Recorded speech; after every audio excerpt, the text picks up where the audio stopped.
Kamu sudah belajar tentang bagaimana padi tumbuh.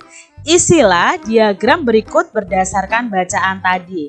Nah, ini adalah diagram yang harus kalian isi tentang pertumbuhan padi. Di sini Kak Citra sudah mempunyai contohnya ya, ada gambarnya juga.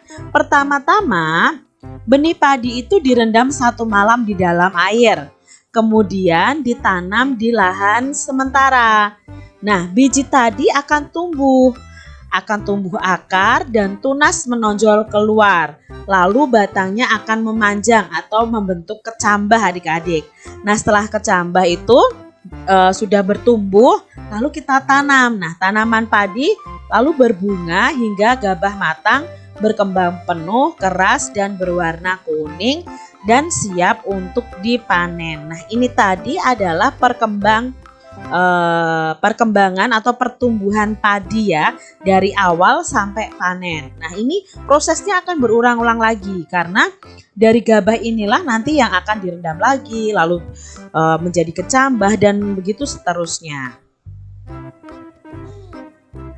Berikut adalah beberapa cara untuk mempertahankan padi tetap dapat dinikmati masyarakat Indonesia. Yang pertama adalah menjaga bibit agar dapat ditanam kembali. Yang kedua, menjaga lahan pertanian. Jangan sampai lahan digunakan untuk kebutuhan lainnya. Misalnya dijadikan untuk bangunan ya, mendirikan bangunan. Nah, itu nanti akan mengurangi lahan pertanian dan otomatis produksi padi sendiri, produksi beras sendiri juga akan menurun adik-adik. Lalu kita bisa menjaga kebersihan lingkungan sekitar. Sampah akan menyebabkan banjir. Nah, apabila terjadi banjir, maka tanaman padi tidak akan tumbuh adik-adik, akan rusak. Jadi petani tidak akan bisa panen. Saluran air yang mengalir di sawah itu harus dijaga agar tetap mengalir. Nah, kita juga tidak boleh menggunakan beras berlebihan. Jadi penggunaan beras yang tidak berlebihan. Jumlah penduduk yang meningkat akan meningkatkan kebutuhan yang besar terhadap padi. Jadi adik-adik kita juga harus berhemat dalam penggunaan beras ini.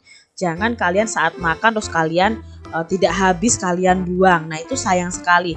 Ketika kalian mengambil makanan ya sesuaikan dengan kebutuhan kalian masing-masing. Jadi jangan ambil banyak tapi nanti akhir-akhirnya sisa dan dibuang.